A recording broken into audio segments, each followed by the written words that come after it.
You know that feeling, right? You see a high number on your child's thermometer and your heart just sinks. It is a universal moment of panic for pretty much every parent out there. But what if I told you that our whole approach to dealing with fevers has changed? Let's break down what the science really says you should be doing. So there it is. The number is high, your child feels warm, and your gut instinct is to do something, anything right now. But what's the right move? Well, the answer might actually surprise you, and it's backed by a whole mountain of new research. For generations, the advice was pretty simple. Just get that fever down and fast. But in the last few decades, our scientific understanding has just exploded.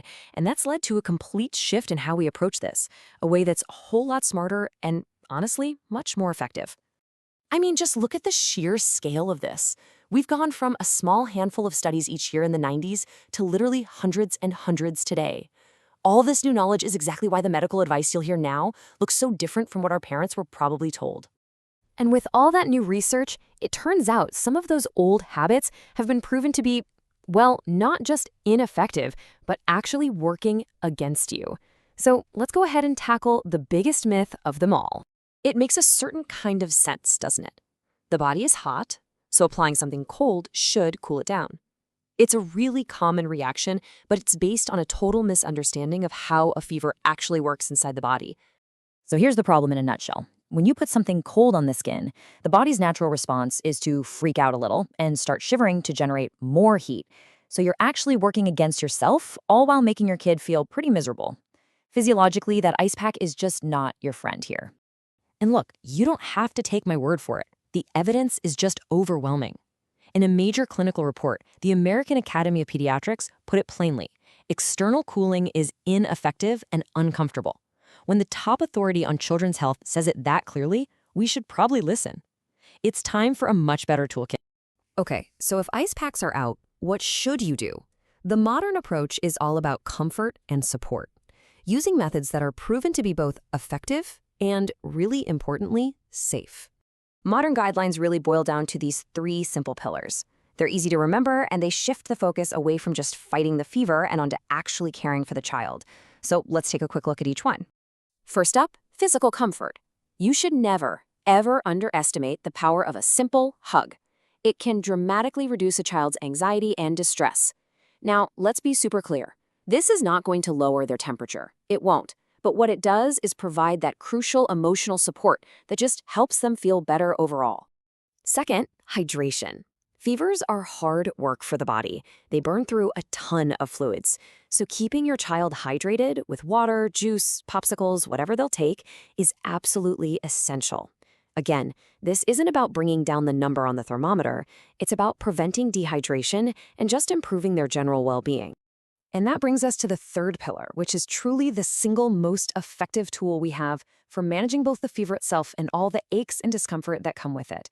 And I'm talking about oral antipyretics, or as we all know them, fever-reducing medicines.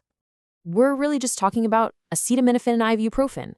Major scientific reviews confirm that both are safe and very effective at reducing fever and just making your child feel more comfortable.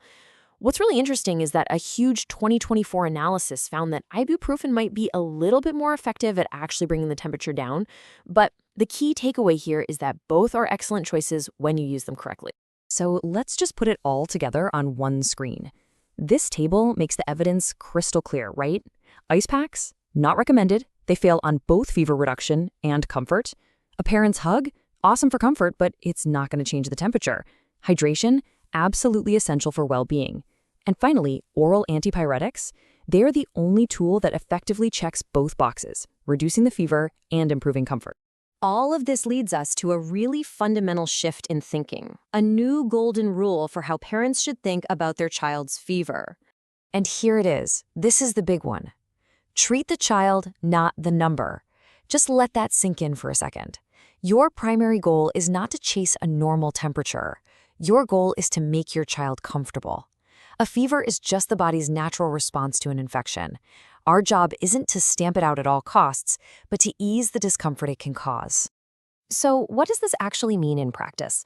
Well, it means you only really need to give medicine if your child seems uncomfortable or is really distressed. If your child has a fever of, say, 102, but is still playing happily and drinking fluids, you might not need to do anything at all. The key is to watch your child's behavior and, of course, always be on the lookout for serious red flags. So the next time you see that high number pop up, the question to ask isn't how do I fix this fever, but how is my child doing?